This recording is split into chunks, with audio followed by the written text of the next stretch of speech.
a rich guy, machinist, turned governor, built this house and built a tunnel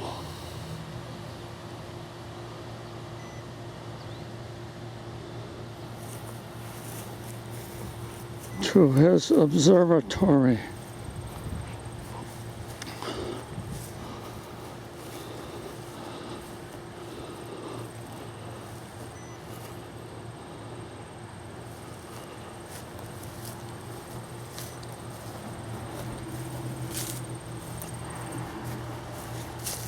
I guess it's heated with propane.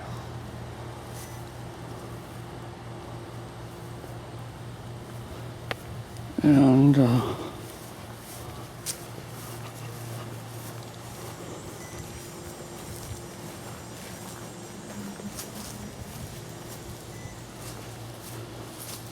I guess he has windows.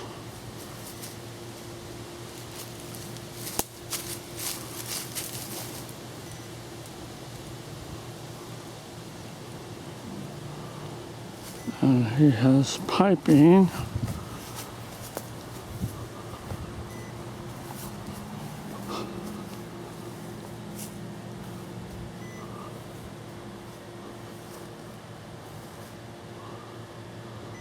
Whatever that is.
Anything else I should grab? Yeah, grab the observing chair. Yeah, it's in back of the campsite. Oh, it's right in the back of the car. Yeah, it's a medial telescope. It's both a reflector and a refractor. And that is a lens. So is the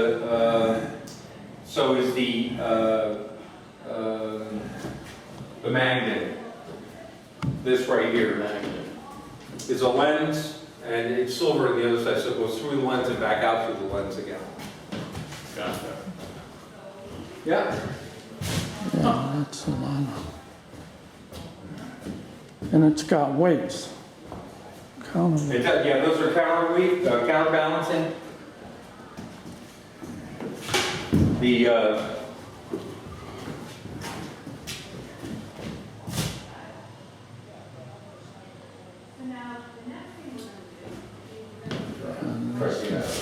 That's okay. Yeah, that's,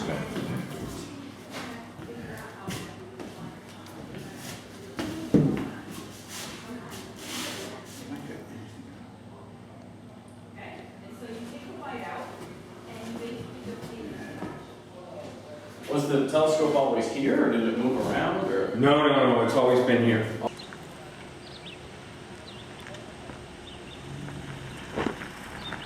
This is a 10-inch Ritchie Crichton telescope.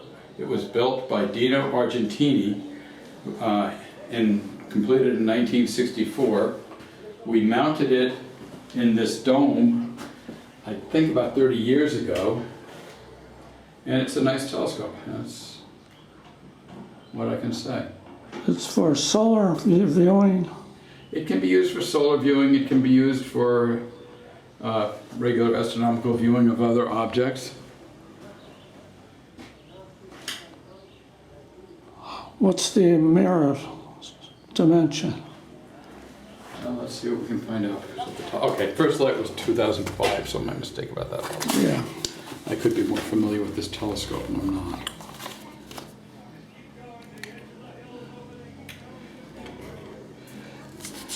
The observatory is named after Carl Bruning, who was a senior member of the organization. It was built by Dave Troughton, basically, and Burt Willard helped. And let's see if I can get some more details on this for you.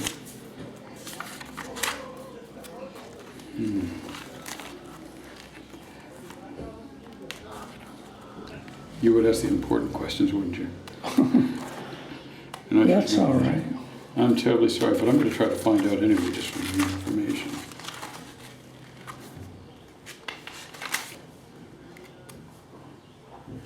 It is on an equatorial mount. It is a driven mount. And it would be lovely for solar observing, but we're not doing that today because I don't have filters available or anything else. Yeah. We do have the observatory on the hill, the Simone Observatory, which is also excellent for solar observing in various areas of the spectra. And I'm afraid I just don't have the details on this. I'm terribly sorry. That's the type of thing that I should have. Do you mind your picture taken? I'm sorry? Do you mind being picture taken? No. Oh, careful. All right. So you're in charge with this telescope? Today, for the next couple of hours, I'm in charge of this telescope. However, I'll be heading up to the Hartness house in a few hours. It's a nice telescope. It really is. There's a little black dot Yes. down at about the 7 o'clock position on the face of the sun. Okay. And then I'm going to move it so I'm going to center it just a smidge here for you.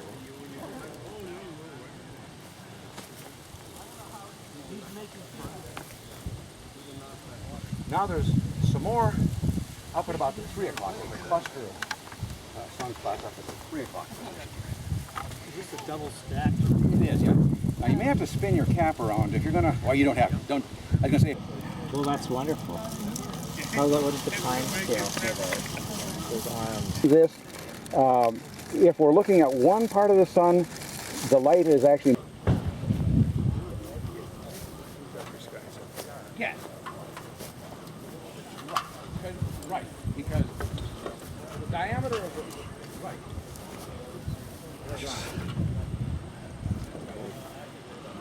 The reason you can only get focused on one part of the sun that is shining out is the rim center, because the diameter... So it's just like when you take the binoculars and look forward close up or up. You're looking at... I should know that. Sometimes this is the view of the sun, surface of the sun on the prominent. Kaboom the earth. Yes, kaboom, where's the kaboom? Why was he going to kaboom the earth? Nah, but...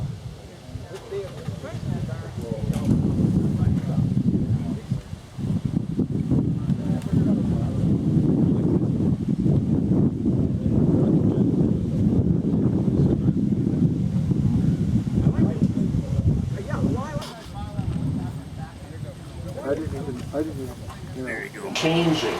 it's really not working very well. So a lot of times people will bring out their telescope an hour or two before they want to use it, or they'll have it outside with maybe some sort of reflective cover over it and then uncover it before they use it. But that's the key, is that when we're making optics, when we're making telescope mirrors and so forth, and we're polishing them, you may have seen, or you may get a chance to see some of the demo down there. While they're doing that, that friction creates and that changes the surface. After they do a little bit of that, they have to put it on the test stand until they can accurately measure. So you take your readings right away, they won't be right. And then if you make another adjustment based on that. I heard your voice. I heard your voice and I turned around and there you were.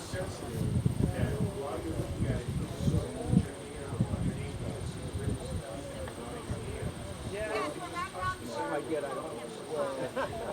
Oh, so Smith, and he was driven out or left the outside. We got in yesterday and set up our tent in the middle of the rain. It was.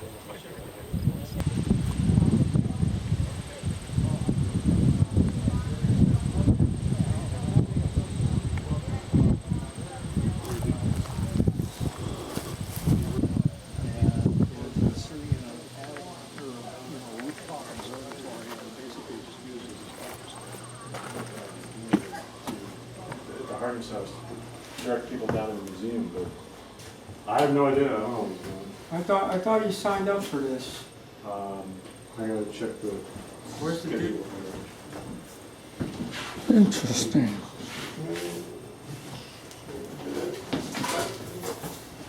What is this contraption? It's for you, so. It's a heloscope. Oh, no, Pete. Sit down and take a look.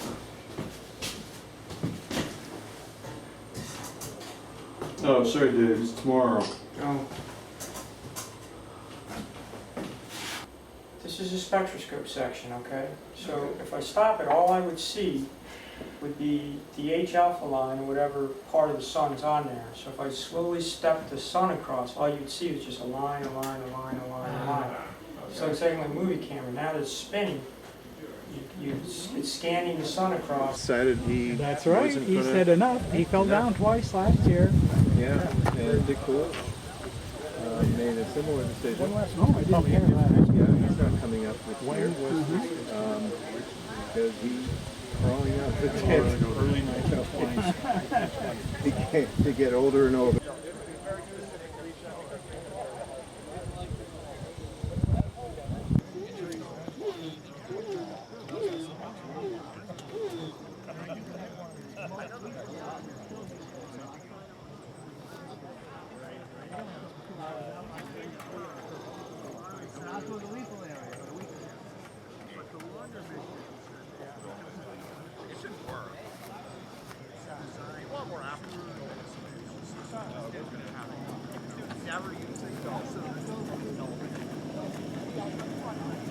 Lunch.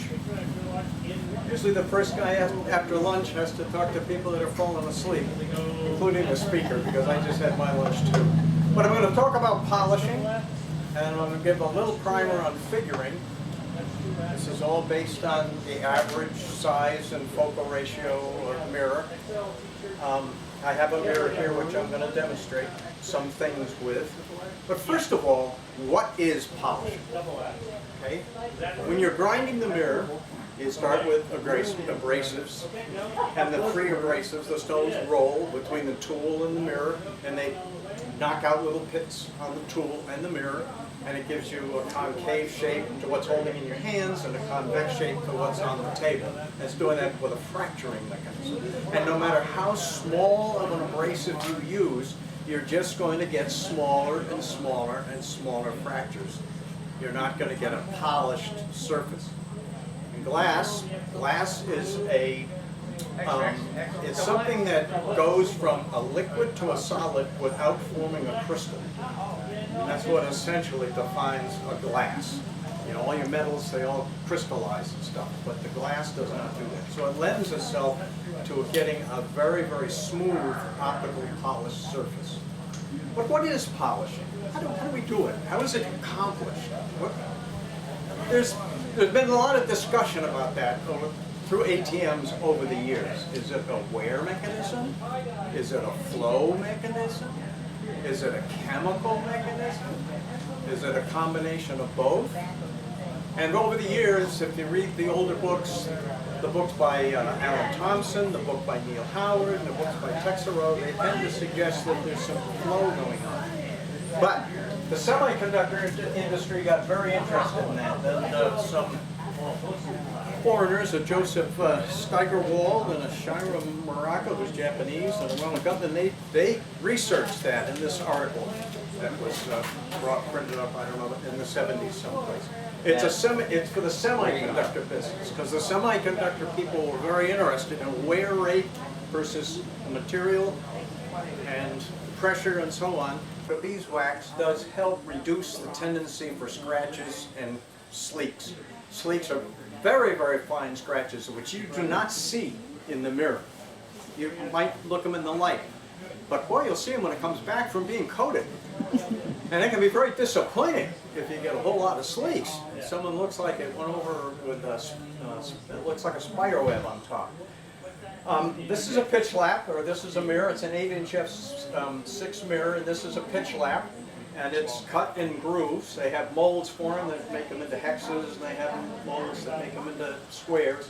This one is cut into squares. And then you put pitch on it, and then you cold press it until you can see through the back. You can see it clear if you spray a little water. I'll do this even though you can't see it. But with the rough back, you can actually see the squares on the underside. You can see when they're coming through. And you want to make sure that you have really good contact with the mirror. Really, it's the cerium particles that get embedded in the pitch that are doing the work for you, not the ones that are just free and floating around. If you put on too much pitch and it's just dripping over the side like you see here, that's all wasted. And cerium oxide these days is reasonably expensive, but in the amount that we use it, it doesn't really amount to much. But a gallon jug of the stuff costs about $300, maybe more now. It's a rare earth element. So you put on a couple of drops of pitch, or a couple of drops of cerium. That's right. You can, when you buy cerium oxide, you can buy it either in a bottle already made up into a slurry. More than likely, it'll come as a bag of powder, a bag of white powder. You don't want to cross the state line with a bag of white powder. Use the mirror, take it out, pick it up with my hand, put on a couple of drops, only a couple of drops, and then use a little more water, squirt it down, get it nice and wet. One of these little atomizers you can get at Home Depot, not very much. So, and then carefully place the mirror down and then move it on. And that's about how much cerium you put on. Now I will also go on to say that as the mirror polishes, the frictional drag increases. And you can get to a point where the frictional drag is so strong that it, first of all, pushes the mirror around, the tool around the table, or you'll find that it's just almost impossible to move it and to control the mirror. In which case, add a little more cerium. It's a mechanical action with the chemistry, so that increased friction means that it's removing material faster. But you've got two things to consider: the rate at which you're removing the material and the ability of you to control the mirror. Because your control over the mirror is very important to getting a good spherical figure in the mirror. So sometimes just a little extra cerium to break that up, or if it won't break up, just let it rest a while. You're the guy. The feel of the mirror should be just a smooth feel across the pitch lap. There should be no bumping or jerking or shuddering as it goes across the pitch lap. If it is, you want to press it a little more. Press it by putting on some cerium, getting it all smooth, putting on some weights for about 20 minutes or so to make sure that the pitch lap is conformed to the mirror, and then continue on polishing. So, what kind of stroke do you use? Well, the stroke that you use, okay, when you started grinding the mirror, you started with gravel, and this is the clubs and bearskin stage of making a telescope mirror. You can't lose. You got a tool, you sprinkle some abrasive on it, unless you slam the mirror down on the tool, you put the tool down very carefully, you chamfer the edges so you don't chip it on the edges, and then you just grind. You can't lose. But in that process, you're developing the feel for the mirror and how to make the strokes and how long to make the strokes, and by the time you get to fine grinding and refining that. So hopefully, by the time you get to polishing the mirror, you have a little better feel for it, and you can handle the polishing. It's going to feel different because the mirror going across the pitch lap is going to feel very smooth. It should feel very smooth. If it doesn't, then there's something wrong. And what like I said, the control is important. There's a condition that is fairly common with people, especially making their first mirrors, called turn down edge. It's when the whole mirror surface is turning nice and then the edge turns out. That's a long focusing edge. So part of controlling the mirror so you don't get that kind of a problem or a hole in the other is just getting a good stand. Neil Howard recommends that you stand back with one foot behind the other, in front of the other, whichever you want to put it, and grab your mirror, put your hands on top of the mirror, and then push it back and forth. I like to just put my hands on top of the mirror. It takes a little water to do that, to get the grip. Too much water and it's too cold blood. But I just put my hands on top of the mirror and then push it. And I push a third stroke. Now, you've probably heard that before with the grinding. Push it a third stroke. What's a third? Is a third a sixth this way and a sixth that way? Then that means that's a third if you add it up. The answer is really that if your short strokes are too short, by the time you finish polishing it, you'll end up with an oblate spheroid. If they're too long, you'll end up with a hyperboloid. Either one of them is sphere. It turns out that the 1/3 stroke pretty much gives you the sphere. And that 1/3 stroke, for a 6-inch mirror, that's a 2-inch overhang. For an 8-inch mirror, it's about 2 1/3 inches overhang.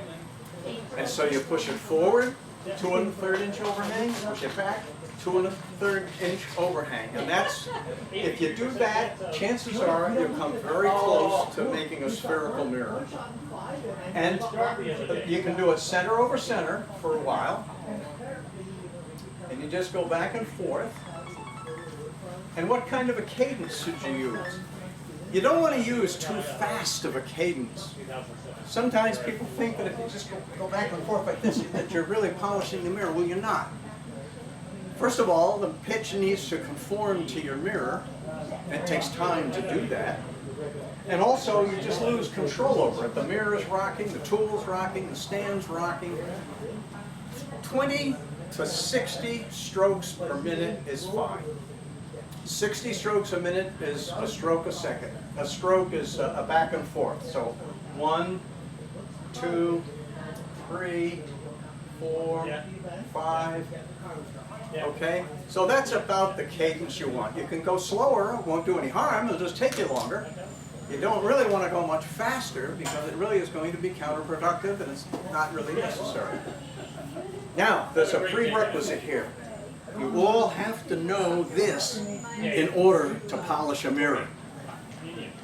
Can you count to 6? Can you count to 6? In the advanced cases, count to 8. Why do I say that? There's also another problem that we try to make sure we avoid, and that's polishing astigmatism into the mirror. That's where one axis will have a longer or shorter focal length than the other. And when you try to focus on the star, it'll focus down into a line, and then you go through focus, and then the line will come the other way, because one axis of it's focusing and the other one is not. Most people don't get astigmatism, and the reason most people don't get astigmatism is because they put randomness into their strokes and their work. So here's where the number 6 comes in.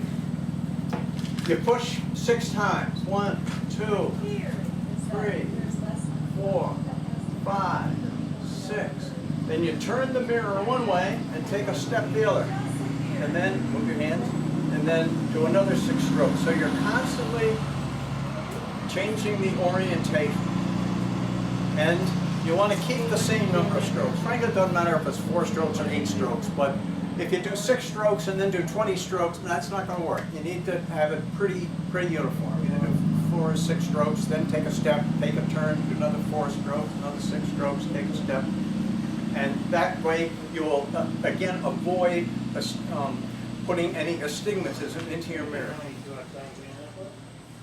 And it's really kind of a peaceful thing to do. Now, after you've started to polish your mirror, after the first 20 minutes of polishing, you want to take the mirror off, clean it off, and then hold it up against the light. Now, they probably talked about this in the fine grinding, right? When you start with rough grinding, you can't see any kind of reflection. When you're going through the fine grinding, you can, at a certain angle, if that beam there was a light, and I had it, and I brought the angle out, I could see a reflection. And then as I got finer and finer abrasive, I could get a steeper and steeper angle and still see the reflection, especially if there's a fluorescent light bulb up there. I'd see the reflection of the light bulb. When you're polishing, after about the first 20 minutes, and you're doing it with the mirror on top and the tool down below, you should take the mirror off, you should clean it, and you should subject it to that test. And what you should notice is that there's a brighter reflection in the center of the mirror, and then it gradually gets less and less and less until you get out to the edge. That means that everything's doing just right, especially if you're doing mirror on top. Mirror on top puts more work into the center of the mirror than it does the edge of the mirror. And you're also deepening the curve just a little bit. You'll never measure the difference, but you're deepening the curve just a little bit because you've started to brighten up the center a little more than the outside. You go another 20 minutes and you'll find that the center will be a lot brighter, and then you don't really need to do that anymore. You really do that at the first 20 minutes just to make sure that your grinding, your fine grinding was okay, and that you're on target and on speed with your polishing, and that everything is going according to what it should do. Then after that, see in 6 hours. That's about how long it takes to polish maybe a 6 or 8 inch mirror. It's 6 to 8 hours. If you've done a good fine grind, if you apply yourself right to the polishing. Now, after about 2 hours of polishing, the channels in your pitch flap should start to be closing. If not, your pitch is too hard. So you need to take a razor blade and you need to trim out those squares. You know, you can polish until the squares actually close up, but it's harder to trim after that because then the side of one square gets in the side of another and your knife will get stuck and you'll pull out chunks on the top. And to do the razor, when Phil did his demonstration of making the pitch flap, he used a razor to cut the channels in the first place. You use a sharp razor, a new razor every time. You use quick, short strokes to trim the sides of the square. Now what you also want to make sure that you're doing when you trim the squares is that the channels are the same width all the way across. Generally what happens, of course, since you're probably doing it mirror on top, I haven't told you any other way yet, but because you're probably doing it on top, you're wearing away the center and you're putting a little more action on the side of the tool. What you'll find is that the pitch squares toward the edge of the lap, the channels close up there and they'll be wider in the center. And so you want to make sure that when you trim them, you emphasize your trimming so that the channels stay evenly straight and uniform width all the way across. Otherwise, later on when you have figuring, you'll end up with some different problems. But I also should say that you can take the mirror and turn around and put the mirror down. And you can polish with the mirror, with the tool on top in addition to the mirror on top. And you really ought to do that. Every hour or so, just take it off and switch it around. That way, whatever's on the top gets emphasized the work in the center. Whatever's on the bottom gets the emphasized work on the edge. So like I said, when you're doing it with the mirror on top and you look at it, it brightens in the center, it gets a little less on the edge. It's because the edge is getting less work. So when you do it with the tool on top, then you put more work into the edge. And it just helps to quicken up the polishing and make sure that it's a little bit more even. So you have to You have to let it articulate, you know, the other way. And you just have to remember that. I had people come to my class and they push with their heels and so on, and you know, that doesn't work. You just have to remember the way the curve is, but you should do it. You should do it every so often. Now, how do you know when you're finished polishing? Well, you take the mirror and you dry it off, and there's a couple of ways of doing this. I'm certainly going to tell you without blush that most people use a laser. I don't like the laser. The laser's too sharp of a focus, it's too bright, and it's just not good enough for me. But what also helps, or what you can additionally do to that, if you want to do, is take like a magnifying glass and go to a window with the sunlight coming through and try to focus the sunlight on the surface of the mirror. If you can focus the sunlight on the surface of the mirror, then you still have what's called a gray surface. A gray surface means you've got very, very fine pits. These are pits you'd never really see because your last abrasive is probably like 5 micron. So you don't really actually see them as pits under a microscope. But what you'll see is a little bit of grayness to that surface. Actually, what you ought to do is do that before you start polishing, so you see what it's like to focus the sun on the surface. There's also an optical light that I use that has a little twisting magnifying glass lens, and it projects a filament onto the surface and focuses that filament on the surface. And I put black paper behind it. A laser will work too. You just have to be a little bit careful because it's such a strong beam that any little dust particle or any wiping that's on there could also think you've got a gray surface when you really may not. Yeah. Does the angle at which you hold the laser make a difference? Well, I mean, yeah, sure. I mean, if you hold it straight in, you get a little spot. If you hold it at an angle, you get a little length spot. But I find that if I hold it at 45 degrees, it works.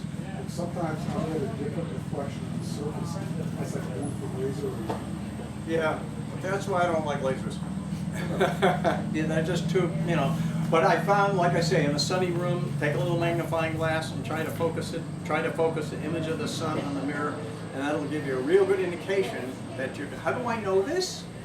Because earlier when I was making telescope mirrors, I had them all polished. I thought they were great. I held them up against the light. I looked in there, I didn't see anything. They came back from the coater, and they were just gray. Because those little pits do not get filled up by the coating. The coating is only atoms thick. And so if you have any grayness or even sleeks, those sleeks are going to come through. The coating, you can't rely on the coating to fill up anything. The mirror has got to be completely polished when you're done. And I just want to address that just a little bit, because chances are when you do your first mirror, there's a very good chance that you're going to get turned edge, which means you're going to look at the mirror and you're going to see, you're going to put that razor blade across, it's going to dull uniformly, but one side at the edge will be bright and the other side will be dark. And if the side that's dark is the side that the knife is coming in on, that means that that's inside of the focus. Well, it's a long focusing edge is what that means. That's what essentially a turned down edge amounts to, is a long focusing edge. How do you get a long focusing edge? One thought is that, you know, if you don't have the right stand, don't push properly with your hand, that you're digging the pitch into the edge. But lately there's been some more theories that really what you're doing, remember I said when you took your mirror and you held it up to the light that it's bright in the center and then gets gradually darker on the outside as you go out, and that you're working the center of the mirror more than you are the outside of the mirror, and that you were deepening the radius just a little bit, a minuscule bit. If your pitch lap is smaller than your mirror, the part that gets missed is the edge of the mirror. It just doesn't get stroked as much with the pitch and with the pitch lap and the cerium as the rest of the mirror, and it leaves it long focusing. So my tip is to make sure that the pitch lap is at least the same size as your mirror, if not bigger. Took me a while. I had to beat that into my head. I have a mirror class and I had people coming in, we'd always get turned edge. Then I was teaching down the Delmarva workshop and nobody had any turned edge. What's going on here? Well, it's kind of a West Coast thing to have the pitch lap bigger than the mirror. But you won't get turned edge with it, or if you will, it'll be much easier to fix.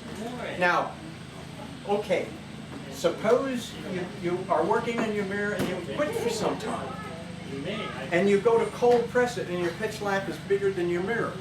What happens then?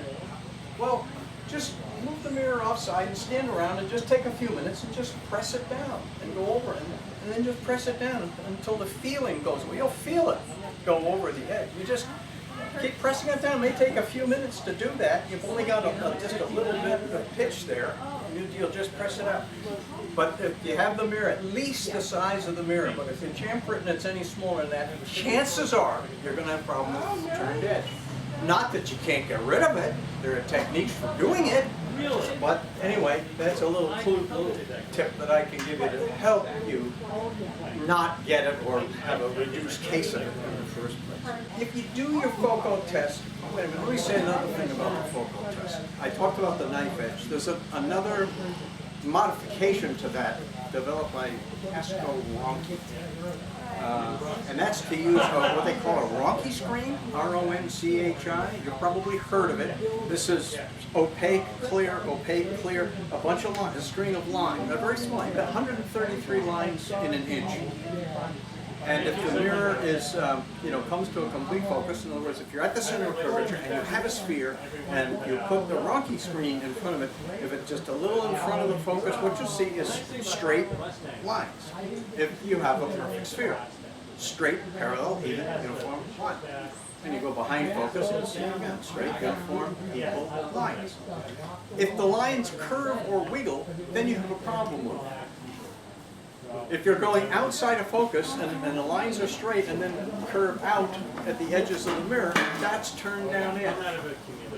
And you have to fix turn down edge. If you have a hole in the center, then that shows up as a hole in the center. Either way, you have to work it. Now, if you want to work a turned edge, turn the mirror upside down and put the mirror on the tool on top.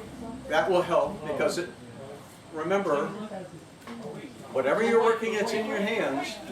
The center gets worked in the center. Whatever's down on the table gets more work on the edge. So if you're doing tool on top, the mirror's on the table, you're going to get more work on the edge. Don't remember any phrase at all. Remember the phrase, if you want to fix a turned edge, you've got to work the edge. Sometimes people think you've got to avoid the edge. And that's not true. You've got to work the edge in order to fix a turned edge. So if you have a turned edge, then turn it over, try it. You can get rid of turned edge with a mirror on top just as easily. You just use a shorter stroke. And also, in addition to center over center, sometimes to move things out, you can do what's called a W stroke. Did they describe that for you in the fine grinding? But anyway, that you're going forward and backward over the mirror, and you just wander a little bit from one side to the other. Say with an 8-inch mirror, you're going about 2 inches over and then 2 inches back. And as you make a couple of strokes, then you wander so that you've overhung about an inch. And then you're going in another 6 strokes and you go back and then you overhang another 6 inches on the other side. It's called a W stroke. It's formed because the center of the mirror kind of forms a W as it goes over the center of the lap. And if you do that, and just shorten your stroke and make sure that your lap is as big as the tool, you will get rid of the turned edge. F8 mirror. Once you have established a good sphere, then what you do to parabolize it is you do a long stroke. And you do a long stroke with the mirror, and here's the tool. You go almost all the way to the edge. You keep the center about a ½ an inch, 3/4 of an inch away from the edge of the tool. And then you go back so that you're, again, about an inch or 3/4 of an inch away from the center of the tool. And then you do a W with it, and as you do the W, you still keep the center, but from the edge, but it has to be a shorter and shorter stroke until you're over about an inch. You got about an inch and a half, but you don't go over quite as far as you do front to back. and then you turn the mirror, and then you start with short strokes, and then go longer and longer, and then go to the other side and shorten up your stroke just a little bit, so that by the time you're at the end, you do a little short stroke, and then you turn the mirror again, and then you do a little short, and then you go longer, longer. Then you do that for about 5 minutes. You shouldn't need to do it for very long. And then you go put it up on the test stand again.